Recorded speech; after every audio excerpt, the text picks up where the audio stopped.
ketemu kembali bersama Dr. Royman Simanjuntak, spesialis bedah torak kardiovaskuler.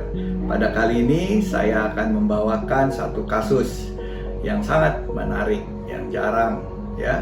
Kasus ini adalah merupakan satu kondisi kita sebut tumor mediastinum. Tapi sebelumnya guys, saya akan menjelaskan apa itu mediastinum. Mediastinum adalah satu daerah di antara paru kanan dan paru kiri, yaitu merupakan satu daerah yang terdapat organ-organ yang sangat penting guys, yaitu organ jantung, ya, trachea, aorta, kerongkongan atau tenggorokan, ya, kelenjar timus, dan pembuluh-pembuluh darah yang besar. Di ruangan ini biasanya tumbuh tumor jinak maupun ganas, walaupun seringkali tidak ada gejala. Munculnya guys setelah tumornya besar, ya, sebesar ini, ya, atau timbulnya kalau sudah ada gejala, pasiennya sesak nafas, ya, dan ada cairan di dalam rongga paru-parunya. Juga mengenai gejala awal, ya. Nah, saya akan tambahkan lagi gejala awal pada tumor mediastinum seperti sesak nafas, ya, batuk, nyeri dada, keringat dingin di malam hari, hingga perubahan suara. Suaranya serak, ya, serak-serak basah kata orang. Ya, untuk melakukan pengobatan ya biasanya saya atau seorang dokter bedah toraks kardiovaskuler akan melakukan pemeriksaan foto X-ray, ya, MRI atau CT scan, sehingga kita biasanya pakai kontras guys untuk mengetahui bahwa benar-benar tumornya itu berhubungan dengan pembuluh darah atau jaringan-jaringan sekitarnya. Ya, penyebab tumor mediastinum itu biasanya tumbuhnya itu bisa di depan, kita sebut anterior, atau di tengah, ya, di medial, atau di posterior, di belakang. Ya, biasanya ketika tumor mediastinum terjadi pada anak-anak itu biasanya di posterior. Ya, sementara tumor mediastinum pada orang dewasa, biasanya berusia 30 sampai 50 tahun, umumnya terjadi bagian anterior. Berdasarkan lokasi tumbuhnya, penyebab tumor mediastinum bisa dibedakan menjadi di bagian depan, yaitu mediastinum, itu kita sering biasanya ada limfoma, ya, ada tumor kelenjar timus, kita sebut timoma, atau massa tiroid, ya, mediastinum. Dan di bagian tengah mediastinum biasanya ada kista bronkogenik, ya, ada pembengkakan nodus limpa, kista perikardial, ya, massa tiroid di mediastinum, tumor trachea, ya, komplikasi pembuluh darah. Dan di bagian belakang mediastinum kita biasanya temukan adanya kelainan extramedullary hematopoiesis, ya, berhubungan dengan anemia yang parah, pembengkakan nodus limpa, neurogenik, ya, neoplasma atau mediastinal, dan neuroenteric kista. Ya, kalau kita tadi sudah mengetahui jenis-jenis tumor mediastinum, nah sekarang kita harus mencari, ya, kelainan itu di lokasinya di mana. Tadi saya di awal sudah menjelaskan perlunya pemeriksaan penunjang yang canggih-canggih. Ya, salah satunya yang wajib adalah pemeriksaan CT scan. Ya, kita bisa melihat lokasi besarnya dan sudah adakah metastasis di dalam organ lain.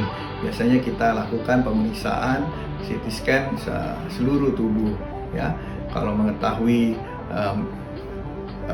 dari mana asalnya, ya, ataukah sudah ada metastasis, kita lakukan pemeriksaan PET scan contohnya, bisa juga kita lakukan, ya. Dan kalau mau kita lakukan tindakan operasi, biasanya kita konsultasikan kepada dokter spesialis lainnya, seperti dokter paru, dokter onkologi, untuk internis, ya, untuk di screening. Kalau memang udah usianya di atas 35-40 tahun, kita konsulkan ke dokter jantung. Guys, saya akan membawakan suatu kasus seperti saya katakan di awal, yaitu kasus wanita 28 tahun dengan kehamilan kedua usia 28 minggu, dan pasien menderita tumor yang cukup besar. Mari kita simak kasusnya.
daun.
Ya guys, tadi sudah lihat ya kasus dan jalannya operasi.